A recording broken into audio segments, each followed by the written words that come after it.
ప్రియమైన సహోదరి సహోదరులకు ప్రభు పేరట వందనాలు. అందరికీ ప్రైజ్ లార్డ్.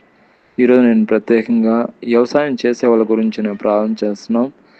మంచి దిగుబడి వచ్చే విధంగాను, అదేవిధంగా మామిడి తోట వేసే వాళ్ళ గురించి మంచి కాపు వచ్చినట్లు వాళ్ళ గురించి నేను ప్రారంభం చేస్తున్నాను. ముఖ్యంగా వ్యవసాయం చేసే వాళ్ళ గురించి నేను ప్రారంభం చేస్తున్నాం.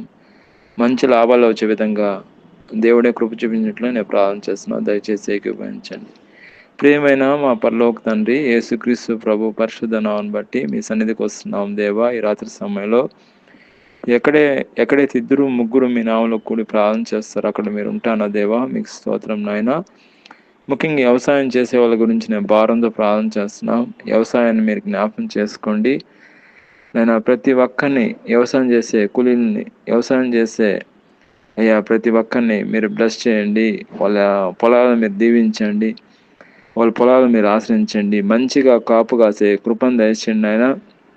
ప్రత్యేకంగా ఈ సమయంలో మాడి తోటల గురించి నేను ప్రారంభం చేస్తున్నాం. మంచి పూత, మంచి కాయలు, అదేవిధంగా ప్రాఫిట్స్ వచ్చే విధంగా సహాయం చేయండి. ఎన్నో లక్షలు అయ్యా టర్నోవర్ వీటి ద్వారా వస్తుండగా మామిడి తోటకల్లా వ్యవసాయం చేసే వాళ్ళని మీరు వాళ్ళని బ్లెస్ చేయండి. వాళ్ళ యొక్క వ్యవసాయపు తోటలను కూడా మీరు బ్లెస్ చేయండి.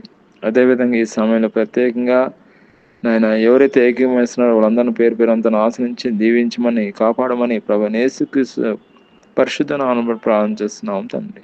ఆమేన్.